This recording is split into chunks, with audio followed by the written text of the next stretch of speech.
دیکھیے فاطمہ جناح جب الیکشن لڑ رہی تھی، پریزیڈینشیل الیکشن 64-65 کی بات ہے،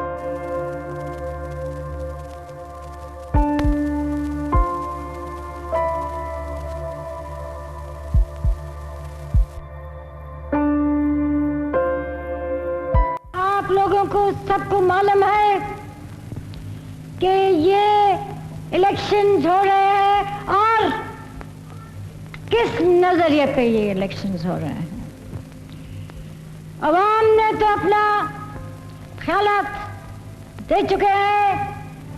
جدھر بھی میں گئی ہوں ادھر بہت بڑی تعداد میں، لاکھوں کی تعداد میں انہوں نے اپنا فیصلہ کر چکے ہیں کہ یہاں پارلیمانی جمہوریت قائم ہوگی. تو اس وقت وہ نہ اس وقت واٹس ایپ تھا، نہ انٹرنیٹ تھا، نہ سیل فون تھا. لینڈ لائن بھی کہیں فون ہوتے تھے، کہیں نہیں ہوتے تھے، لیکن بات سیاسی چلتی تھی، پیغام پھیلتا تھا. محترمہ فاطمہ جناح ایسٹ پاکستان میں اسٹیشن ٹو اسٹیشن جلسے کر رہی ہیں. پریزیڈینشیل الیکشن میں جوائنٹ اپوزیشن کی نامنی تھی فیلڈ مارشل ایوب خان کے خلاف. لاکھوں لوگ آ رہے تھے. اور who is the campaign manager, who is the person جو standing next to Fatima Jinnah in that election campaign؟ شیخ مجیب الرحمان. ان کی ساری ریکارڈڈ ہے سارے. اگر establishment of the time Fatima Jinnah Mohtarma کو الیکشن فیئرلی جیتنے دیتے، سو ایٹ بیسٹ شیخ مجیب الرحمان ایک چیف منسٹر بن جاتے ایسٹ پاکستان کے، اور سیاست کی بھینٹ جس طرح سب چڑھتے ہیں وہ بھی چڑھ جاتے. ہر شخص میں خوبیاں خامیاں ہوتی ہیں. تو وہ چونکہ روکا گیا، وہ جو الیکشن تھا وہ ٹرننگ پوائنٹ تھا، جس کے بعد پھر وہ کسی اور راستے پہ چل پڑا. اور وہ بنگالیوں کو انہوں نے پھر کنونس کیا کہ دیکھیے اس ملک میں ہم اکثریت ہے، لیکن ہماری اکثریت جو ہے وہ اس حق کو مانا نہیں جاتا when it comes to power. ٹھیک ہے. تو اسی لیے جب آپ ڈیموکریسی میں، جب آپ یہ جو سارا کنگز پارٹی کا کانسیپٹ ہے، آپ جب تک اس سے نہیں نکلیں گے، جب تک آپ فیئر الیکشنز نہیں کرائیں گے. فیئر الیکشنز کے لیے آپ کو ایک اسٹرانگ الیکشن کمیشن چاہیے. یہاں پہ ہمیشہ بات ہوتی ہے کہ جی پاکستان میں یہ نظام نہیں چل سکتا. میں سمجھتا ہوں کہ پاکستان میں کوئی بھی نظام نہیں چل سکتا، اور میں یہ بھی سمجھتا ہوں کہ پاکستان میں ہر نظام چل سکتا ہے. کیونکہ جب تک آپ کوئی نظام چلانے والے نظام چلانے کی بجائے اپنے آپ کو چلاتے ہیں، وہ ان کی پرائیورٹی ہوتی ہے، تو کوئی نظام نہیں چل سکتا. بلوچستان کی مثال دی، the most resource rich province of Pakistan, سب سے چھوٹی آبادی، اس کے باوجود سب سے زیادہ پاورٹی اسٹرکن ہے. وہ تو سب سے آباد علاقہ ہونا چاہیے تھا، وہ تو سب سے خوشحال علاقہ ہونا چاہیے تھا.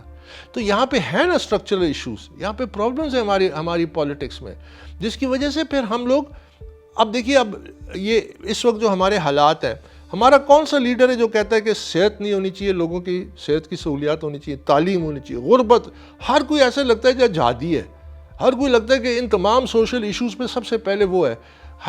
اور ہمارے حالات دیکھیں کہ ہم یعنی اکنامک کولیپس کے دہانے پہ ہیں.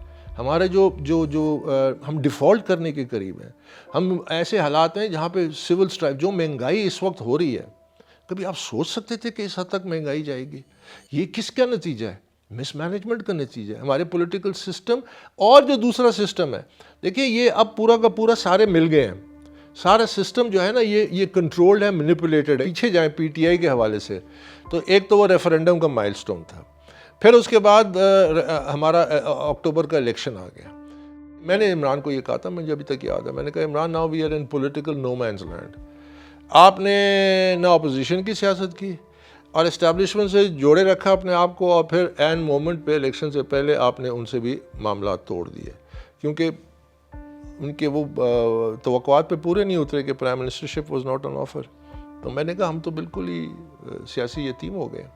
اس کے باوجود پھر انہوں نے ایک سیٹ پہ فیصلہ کیا. وہ سیٹ پہ فیصلہ بھی اس طرح کیا کہ ہم لوگ سوچتے تھے کہ زیادہ سے زیادہ ایک سیٹ ہوگی میاں والی کی. تو مجھے ابھی تک یاد ہے، ہم بائی روڈ میاں والی سے واپس آ رہے تھے کیمپین میں، تو ان کے ایک اسپریچول گائیڈ ہوتے تھے، میاں بشیر ان کا نام تھا، ایم بی ان کو کہتے تھے.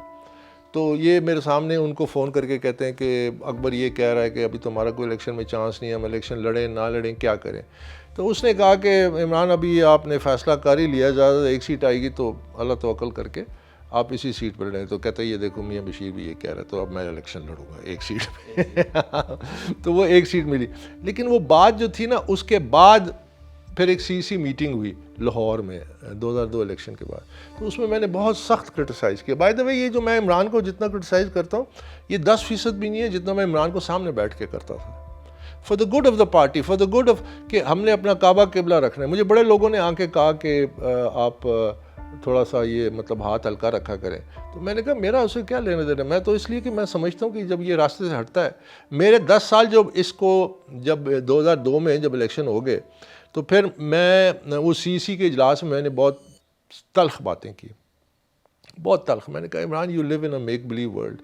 You create a make-believe world, you start living in it, you start thriving in it, then it comes crashing down on you, and then you start rebuilding another one.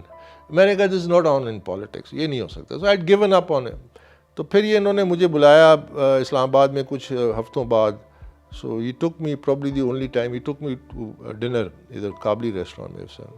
تو وہاں بیٹھ کے ہم نے پھر بڑی ہارڈ گفتگو کی. تو پھر میں نے اس کو کہا, میں نے کہا دیکھ آپ کے لیے ایک ہی راستہ ہے. میں نے کہا you are not fit for politics. میں کہا یو کیناٹ فیل سینس پالیٹکس. ان الفاظ میں یہی تعلق تھا. میں کہا یو کیناٹ فیل سینس پالیٹکس, اور یو آر کما کاضی. ہر دفعہ جہاز ہم اڑائیں گے سیاسی پارٹی کا, تم you will take over the joystick and you will crash it. Establishment of the time کا اس وقت اثر رسوخ تھا, بلکہ عمران خان کے جو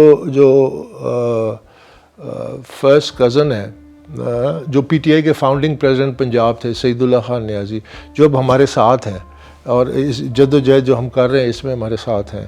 تو ان کی اس وقت اسٹیبلشمنٹ کے ایک کلیدی کردار سے ملاقات ہوئی تھی. وہ اور عمران خان دونوں ملے تھے. تو اور اس وقت پہلی دفعہ ان کو یہ سرے پیلس جو مشہور ہے, اس حوالے سے کچھ دستاویزی ثبوت وغیرہ دیے گئے کہ بے نظیر کی جو شہید کی جو گورنمنٹ ہے اس کو ڈی اسٹیبلائز کرنا تھا. تو وہ اس حوالے سے پھر انہوں نے وہ کیمپین بھی کی تھی. تو یہ وہ انفلوئنس تھا, اور وہ آگے چل کے اس کی مختلف شکلیں نکلیں, وہ پھر آپ کو بتائیں گے.